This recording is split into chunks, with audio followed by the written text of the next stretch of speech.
আসসালামু আলাইকুম। উপন্যাস হৃদমায়ার প্রেমগাথা, পর্ব ১২। লেখনীতে রিক্তা ইসলাম মায়া। উপন্যাস পাঠে আমি কানিজ। বিয়ের হইচয়ে মেতে থাকা পরিবেশটা হঠাৎ উত্তেজিত হয়ে উঠল নিদারুণ ভয়ঙ্কর সংবাদে। মায়ার পরিবারের কাছে খবর আসলো মুক্তার শ্বশুরবাড়ি থেকে ফাহাদের বাবা মা অ্যাক্সিডেন্ট করেছে কার সংঘর্ষে। আহত হয়েছে মুক্তার শ্বশুর, শাশুড়ি ও ননদ ননাসের সঙ্গে ড্রাইভারও। খবর পেয়ে তৎক্ষণাৎ বেরিয়ে পড়ল মায়ার পুরো পরিবার। সঙ্গে গেল মুক্তা, আর বাসায় রেখে গেল শুধু জুই, মায়া আর জুইয়ের মা জুহেরা বেগমকে। মায়ার মা বাবা চাচা সহ মুক্তাকে নিয়ে গেল আরিফ, নতুন আত্মীয়। তারপর আবার মুক্তার নিজের শ্বশুর শাশুড়ি বলে কথা। এই মুহূর্তে তাদের পাশে থাকাটা জরুরি মনে হলো মুক্তার। স্বচ্ছ আলোর ন্যায় প্রেমময় স্বপ্নগুলো হঠাৎই অন্ধকারে গুটিয়ে গেল আপনজনদের অনাকাঙ্ক্ষিত অ্যাক্সিডেন্টে। মুক্তা আর ফাহাদের জীবন, দুজনের লুকায়িত প্রেমের সম্পর্ক ছিল ভার্সিটির জীবনে সিনিয়র জুনিয়র হয়ে। ফাহাদের ভার্সিটি লাইফ শেষ করা থেকে স্ট্যাবলিশ হয়ে পারিবারিক ব্যবসায় জয়েন করা পর্যন্ত প্রায় ৪ বছর গড়ায় দুজনের প্রেমের সম্পর্কের। ততদিন সম্পর্কটা সবার কাছ থেকেই লুকায়িত ছিল। দুই পরিবারের জানাজানি হলো মাস দুয়েক আগে। মায়ের পরিবারের বড় মেয়ের প্রেমের সম্পর্ক নিয়ে আপত্তি থাকলেও ছেলে হিসেবে ফাহাদকে বেশ মনে ধরায় কেউ আর বাধা দিল না তাদের। আপোষে মেনে নিয়েছিল দুজনের প্রেম। দীর্ঘ অপেক্ষার ভালোবাসার পূর্ণতা পেতে যাচ্ছিল আর ৫ দিন পরে। কিন্তু হঠাৎ করেই যেন দুজনের গোছানো স্বপ্নে ভাটা পড়ল। এলোমেলো অগোছালো হলো সবটা। পূর্ণতা পাওয়া সম্পর্কটা আবারও মিয়ে গেল।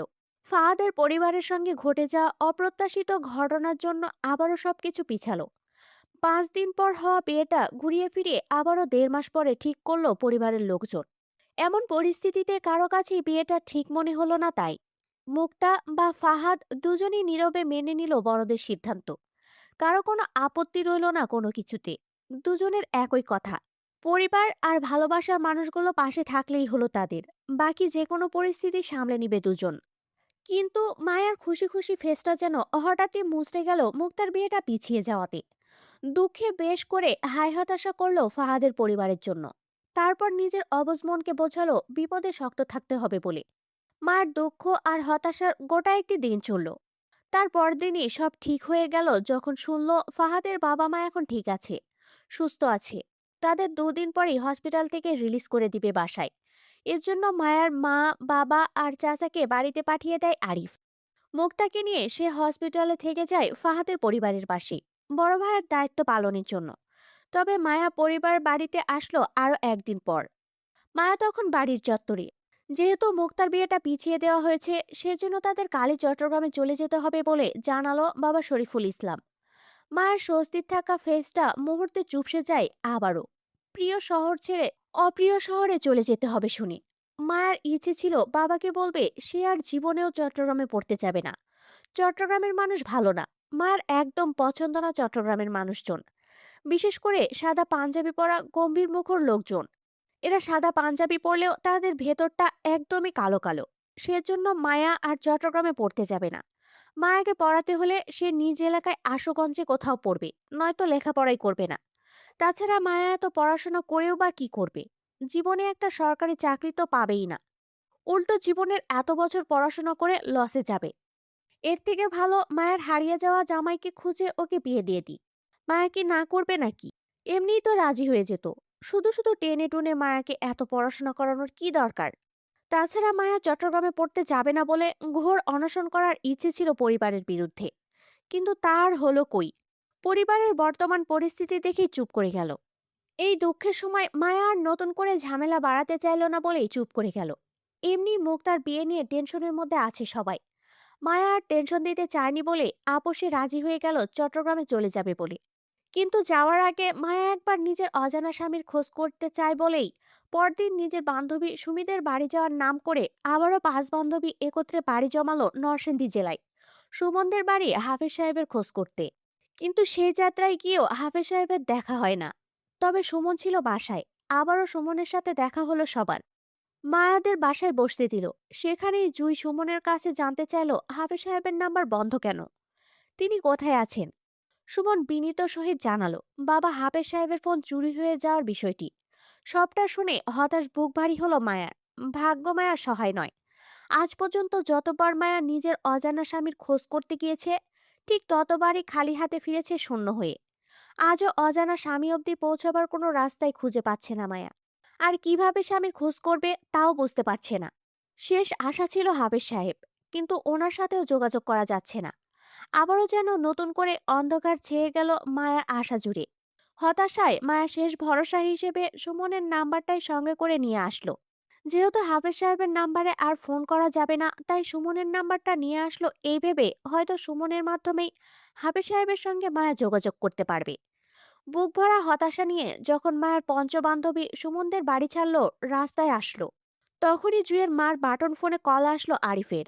জুই ব্যাগ থেকে ফোন বের করতেই ছোট স্ক্রিনে চোখ পড়ল আরিফের নাম্বারটি।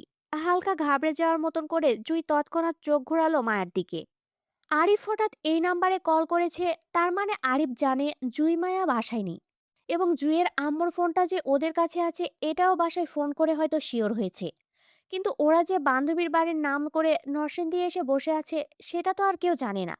তার মানে আরিফও জানবে না।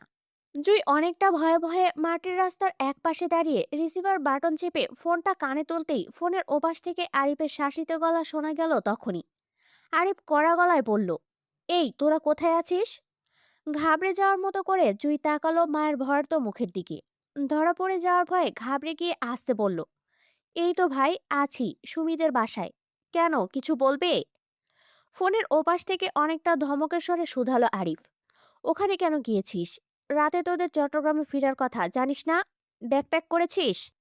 মিনি করে বলল জুই, না ভাই করিনি, একটু পর বাসায় গিয়ে করে নিব। আজকে তো চলে যাব, এজন্য একটু বান্ধবীদের সাথে দেখা করতে এসেছিলাম আর কি, আমরা দুজন। জুয়ের ধীর গলায় নরম হয়ে আসলো আরিফ। বিগত 2 দিনের হসপিটালের দৌড়াদৌড়িতে অনেকটাই ক্লান্ত সে। তারপর আবার মায়ার নামে খোঁজ দাঁড়িয়ে আসলো, তাও আবার আরিফের কাছে। নিশ্চয় মায়া কোনো কাণ্ড ঘটিয়েছে, নয়তো রিদ খানের বডিগার্ড আসিফ মুশারফ কেন খুঁজবে মায়াকে আরিফের কাছে? আরিফ জুয়ের কাছে মায়ের সন্ধান খুঁজল। সে বলল, কিছুক্ষণের মধ্যে যেন তোদের বাসায় পাই আমি, মনে রাখিস। আমি ফোন করব ছোট মাকে। এখন মায়ের কাছে ফোনটা দে। ও কোথায়? আরিফের শক্ত গলায় জুই অসহায় চোখ তুলে তাকালো মায়ের দিকে। মায়া তখনও কালো নেকাবের আড়ালে ভয়ের তোর ডাগর ডাগর চোখে জুয়ের দিকে ড্যাব ড্যাব করে তাকিয়ে। জুয়ের তাকানোতে চোখাচোখি হলো দুজনের। মায়া ইশারায় কি হয়েছে জানতে চাইলে জুই আরিফের কথার উত্তর দিয়ে বলল, এই তো ভাই, ও আমার কাছেই আছে, কথা বলবে? হুম, দে ওকে। কান থেকে ফোন উঠিয়ে মায়ের দিকে এগিয়ে দিল জুই। ইশারায় বোঝালো কথা বলতে। মায়া স্বাভাবিকভাবে আরিফের ফোনটা কানে তুলল। হ্যালো বলতে না বলতেই ফোনের ওপাশ থেকে ধমকে উঠল আরিফ। মায়াকে শাসানো গলায় জিজ্ঞাসা করলো, এই তোকে রিদ খানের লোক খুঁজছে কেন? তোকে ওদের কি দরকার? কোনো ঝামেলা পাকিয়েছিস তুই ওদের সাথে? সত্যি করে বল। আরিফের মুখে রিদ খানের নাম শুনে ভয়ে গলা শুকিয়ে কাঠ হলো মায়ার। চমকে ওঠার মতো করে মায়া জুয়ের দিকে তাকালো। আরিফের কথার পৃষ্ঠে কি বলবে তাও বুঝতে পারল না। মায়ের জানা মতে সে কোনো ঝামেলা পাকায়নি রিদ খানের সাথে। এমনকি রিদ খান সামনেও পড়ে না বেশ কিছুদিন ধরে। দূর থেকে পালিয়ে যায় রিদ খানকে কোথাও দেখলে।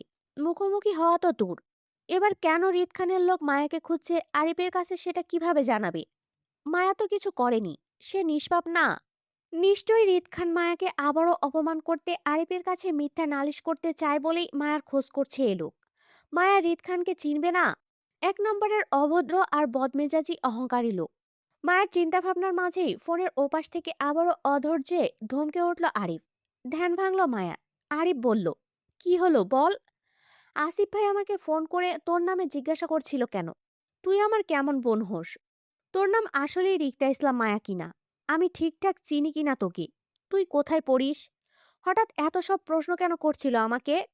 তুই কি কলেজে কোনো ঝামেলা পাকিয়েছিস ওদের সাথে? সত্যি করে বল ঋতু। আরিফকে বিশ্বাস করাতে অধৈর্যে নাই তৎক্ষণাৎ বাম হাতটা মাথায় রাখলো মায়া। বাচ্চা সুলভ তাড়াহুড়ো করে বলতে লাগলো, না ভাই, মাথা ছুঁয়ে বলছি আমি কিছু করিনি। আমি নিষ্পাপ। বিশ্বাস না হলে জুইকে জিজ্ঞাসা করো, জুই সাক্ষী। তোরা দুটাই তো বাদর, একটার কথা আরেকটাকে কি জিজ্ঞাসা করব? তুই কিছু করে থাকলেও ও ওইটা জীবনে বলবে না আমাকে। তোর বোন না?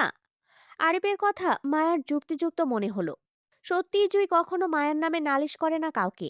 মায়া দোষ করলেও জুই সেটা সামলে নেয়, তারপরও বড়দের কানে দেয় না কখনো। কিন্তু এখন তো মায়া সত্যিই কিছু করেনি। তাহলে এটার সাক্ষী কিভাবে দিবে সে? মায়া যে নিষ্পাপ এটা তো বিশ্বাস করাতে হবে আরিফকে, তাই না? মায়া ফের তাড়াহুড়োয় বলল, ভাই, তুমি বিশ্বাস করো, জুই এবার সত্যি সাক্ষী দিবে। এই জুই, তুই ভাইকে বল আমি কিছু করিনি, আমি নিষ্পাপ বল। মায়া জুইকে ডেকে কথাগুলো বলল। আরিফ ফোনের ওপাশ থেকে কটাক্ষ গলায় বলল, হুম, তুই যে নিষ্পাপ সেটা আমি চট্টগ্রাম গেলেই বুঝবো। এই নিয়ে সকাল থেকে আসিফ ভাই আমাকে 5বার ফোন করেছে, তাও তোর তথ্য জানার জন্য। প্রতিবার ফোন করেই তোর কথা জিজ্ঞাসা করে, সরাসরি আমাকে প্রশ্ন করে বলে আমি কনফার্ম কিনা রিক্তা ইসলাম মায়া আমার নিজের বোন হয়। আচ্ছা তুই বল, আমার বোনের নাম আমি জানবো না? হ্যাঁ। তাছাড়া রিদ খানের লোক আসিফ ভাই, তার সাথে একটু কথা বলার জন্য আমার মতন সাধারণ মানুষ অনেকটা অপেক্ষা করতে হয়। সেই আসিফ ভাই সকাল থেকে আমাকে বারবার ফোন করে শুধু তোর কথাই জিজ্ঞাসা করছে। তুই নাকি কলেজে বলেছিস তোর নাম ইসরাত জাহান। এজন্য আসিফ ভাই বারবার কল করে আমার কাছে কনফার্ম হতে চাচ্ছে তোর নাম সত্যিই রিক্তা ইসলাম মায়া কিনা। আমি জানি না কেন এত জরুরি তলবে তোর খোঁজ করছে আসিফ ভাই, তবে আমার ভয় হচ্ছে তোকে নিয়ে। দেখ ঋতু, আমরা মধ্যবিত্ত পরিবারের লোক, তাই রাজনৈতিক পরিবারের সঙ্গে ঝামেলা করার কোনো প্রশ্ন ওঠে না। সবচেয়ে বড় কথা, আমরা রিদ খানের এলাকায় থাকি। আর আসিফ ভাই কিন্তু এমনি এমনি আমাকে ফোন দেয়নি তোর খোঁজে। নিশ্চয়ই রিদ খান বা তার পরিবার বলেছে ফোন করতে, তাই করেছে উনি। আমি যতদূর জানি আসিফ ভাই রিদ খানের পার্সোনাল বডিগার্ড, তাই রিদ খান যা বলবে আসিফ ভাই তাই করবে। এবার যদি রিদ খান তোর তথ্য চায় তাহলে তিনি এমনি এমনি চায়নি, এর পিছনে নিশ্চয়ই কোনো কারণ আছে। দেখ ঋতু, যদি রিদ খানের সাথে বেয়াদবি করেও থাকিস তাহলে ভাইকে বল, আমি সামলে নিব বিষয়টা। আসিফ ভাইকে বুঝিয়ে বলবো তোর হয়ে। দরকার পড়লে রিদ খানের সঙ্গে দেখা করে ওনার কাছে ক্ষমা চেয়ে নিব তোর হয়ে। তারপরও আমি চাই না রিদ খানের মতো রাজনৈতিক লোকের দৃষ্টি তোর ওপর পড়ুক। তুই কলঙ্কিত হ। আরিফের কথা শেষ হতে হতে মায়া অসহায় গলায় মিনমিন স্বরে বলল, আমি সত্যিই কিছু করিনি ভাই, বিশ্বাস করো। মায়ার কথায় হতাশার ভারী নিঃশ্বাস ফেলে আরিফ। তার কাছে কিছুই ঠিক মনে হচ্ছে না। মনে হচ্ছে মায়া বড় কোনো ঝামেলায় ফেসে যাচ্ছে। রিদ খানকে চিনে সে, এমনিতে তো কারো খোঁজ করার মতন মানুষ না। আরিফ নিজেকে শান্ত করে নরম গলায় বলল, আচ্ছা ঠিক আছে ভাই, আছি, চিন্তা করিস না। যা হবার তা দেখে নেব। যা, এখন বাসায় যা। আমি আসিফ ভাইকে ফোন করে জেনে নিব নে আসলে কি হয়েছে, তোকে কেন ওরা খুঁজছে। আচ্ছা ভাই। মায়া ফোন রাখতে গেলে আরিফ ফের থামিয়ে দিয়ে বলে, আচ্ছা শোন, আরেকটা কথা। ছোট চাচা তোদের ট্রেনে তুলে দিয়ে আসবে, আর মামা এসে তোদের স্টেশন থেকে নিয়ে যাবে। খবরদার একা একা স্টেশনের বাইরে বের হবি না। মামা আসলে তারপর যাবি। আমি আরো কয়েকদিন পরে আসবো চট্টগ্রামে। ততদিন তোদের সাথে নানু মা এসে থাকবে শহরে। আর শুক্রবার নানু বাড়িতে চলে যাবি মামার সাথে। কেমন? আচ্ছা। বিকাল প্রায় 5টার ঘরে স্বচ্ছ কাচের দরজা ঠেলে হৃদের অফিসে ঢুকলো আসিফ। বিষণ্ণতায় আড়ষ্ট হয়ে তীব্র উত্তেজনা দেখা গেল আসিফের শ্যামবর্ণের লম্বাটে মুখে। বিষণ্ণতা চাপিয়ে হৃদের সম্মুখীন হয়ে দাঁড়ালো তীব্র হাঁসফাঁস করতে করতে। খানিকটা দ্বিধা জড়িয়ে ভয় পাচ্ছে সে এই ভেবে যে তার দেয়া খবর দুটো কিভাবে নিবে হৃদ। খবরটা জানার পর কিভাবে রিয়েক্ট করবে সেটা ভেবেও এই মুহূর্তে বেশ চিন্তিত আসিফ। ইতস্তত আসিফ হাঁসফাঁস করে জড়ানো চোখে এক পলক চাইল হৃদের গম্ভীর চোখ মুখের দিকে। কি সুন্দর সাবলীলভাবে ল্যাপটপে মুখ গুজে কিছু একটা টাইপ করছে ব্যস্ত হাতে। হৃদের ব্যস্ত হাত আর স্ক্রিনের ওপর কোঁচকানো দৃষ্টি বলে দিচ্ছে সে এই মুহূর্তে কতটা মনোযোগী টাইপিং এর হাত চালাতে। আসিফ আবারও হাঁসফাঁস করলো হৃদকে তার কাছে থাকা নিউজগুলো দিতে। কিন্তু এই মুহূর্তে খবরগুলো দেওয়া ঠিক হবে কিনা সেটা নিয়েও কয়েক সেকেন্ড ভাবল সে। তারপরও সিদ্ধান্তহীনতায় ভোগে ধীর স্বরে ডাকল হৃদকে। ভাই, একটা কথা ছিল। হৃদ তৎক্ষণাৎ উত্তর করল না। আর না আসিফের দিকে চোখ তুলে তাকালো, বরং তখনও ব্যস্ত হাতে চলছে কিবোর্ড। আসিফ আবারও একটু ইতস্তত বোধ করে জড়ানো গলায় ফের হৃদের উদ্দেশ্যে ডেকে বলল, ভাই, কথাগুলো খুব জরুরি ছিল, যদি একটু শুনতেন। হৃদের মনোযোগী নষ্ট হলো না, বরং ল্যাপটপের স্ক্রিনে তাকিয়ে থেকেই গম্ভীর স্বরে আওড়ালো, বল, শুনছি। ইতস্তত আসিফ হৃদকে এক পলক দেখে খানিকটা দ্বিধা নিয়ে পড়ল। আসলে ভাই, দুটো নিউজ আছে। একটা ভালো, অন্যটা খারাপ হবে। এজন্য বলছিলাম আপনি কোনটা আগে শুনতে চাইবেন। আগের নাই, হৃদ বলল। আপাতত কোনোটাই শুনতে চাচ্ছি না। বেশ জরুরি হলে বল, নয়তো বেরিয়ে যা, কাজ করছি আমি। আসিফ চুপ করে গেল দ্বিধা নিয়ে। খবরটা বেশ জরুরি, তাই হৃদকে জানানো দরকার। এর জন্য আসিফ আগের ন্যায় জড়ানো গলায় বলল, ভাই, খবরটা মনে হয় আপনার জন্য খুব জরুরি হবে। ভাবিকে নিয়ে আসিফকে মাঝপথে থামিয়ে দিয়ে গম্ভীর মুখে আড়ালো হৃদ। বল, শুনছি। আসিফ দ্বিধা নিয়ে কয়েক সেকেন্ড চুপ থেকে ধীর গলায় বলতে থাকলো, আসলে ভাই, ভাবির খোঁজ পেয়েছিলাম আমরা। আপনার কথা অনুযায়ী সিম অফিস থেকে নাম্বারের জোগাড় করেছিলাম নাম্বারদাতার। আপনার ধারণাই ঠিক ছিল। সেদিন রাতে ভাবি কল করা মানুষটা ওনার বড় ভাই ছিল। কলদাতার রেজিস্টার সিম থেকে জাতীয় পরিচয়পত্রের মাধ্যমে ভাবির ভাইয়ের ছবি সহ সকল তথ্য জোগাড় করেছিলাম। ছেলেটি আমাদের পরিচিত এক ছোট ভাই। আপনিও চিনবেন ওকে। ওর নাম আরিফ। চট্টগ্রাম বিশ্ববিদ্যালয় থেকে পড়াশোনা করে মাত্র বের হয়েছে।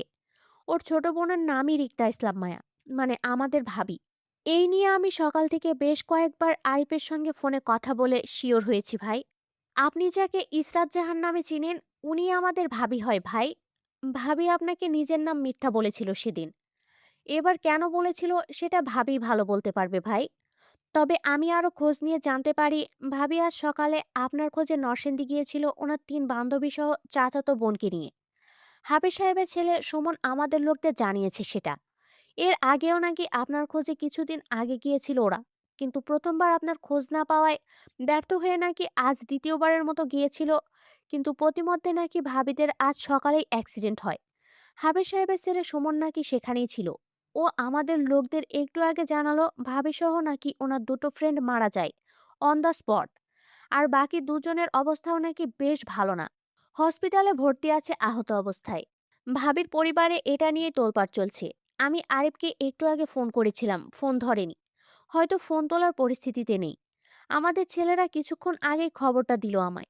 এজন্য আমি আপনাকে বলতে। আসিফ বলতে বলতে থেমে যায় হৃদের নিশ্চুপ ভঙ্গি দেখে। হৃদের চোখে মুখে আগের মতো গাম্ভীর্য নেই, তবে বেশ শিথিল দেখালো তার চেহারা। হৃদের মুখ দেখে ভিতরকার অবস্থাটা বুঝল না আসিফ, কারণ হৃদের নিশ্চুপ দৃষ্টি তখনও ল্যাপটপের স্ক্রিনের দিকে এক দৃষ্টিতে তাকিয়ে। তবে হৃদের কিবোর্ডের ব্যস্ত হাত দুটো থেমে আছে টাইপিং করা থেকে। আসিফ সেদিকে পূর্ণ দৃষ্টিতে তাকাতেই বুঝল হৃদের হাত দুটো শুধু থেমে নেই, ভূমিকম্পর ন্যায় তরতর করে কম্পনরত হচ্ছে সেগুলো। আসিফের পূর্ণ দৃষ্টির মধ্যে হৃদের সেই হাতের কম্পন আরো দৃঢ় হলো ক্রমাগত। আসিফের স্পষ্ট চোখে পড়ল হৃদের কানিশ বেয়ে ঝরা চিকন ঘামের ফোঁটাগুলো। আসিফ খানিকটা চমকালো। শুকনো গলায় দ্রুত চোখ বোলালো হৃদের মুখে। হৃদের শক্ত থাকা মুখের আদল পরিবর্তন দেখা না গেলেও তবে আসিফের কানে আসলো হৃদের ভাঙা গলার একটু স্বর। কবে হয়েছে এসব? আসিফ বিন্দুমাত্র সময় নিল না উত্তর করতে। ব্যস্ত গলায় বলল, ভাই, সকালের ঘটনা এটা। ভাবিকে ওনাদের পারিবারিক কবরস্থানে কবর দেওয়ার কথা চলছে, কিন্তু পুলিশ কেস হয়, লাশ এখনো দাফন করা হয়নি। তদন্ত চলছে। ভাই, আপনি কি যাবেন ভাবিকে শেষ দেখা দেখতে?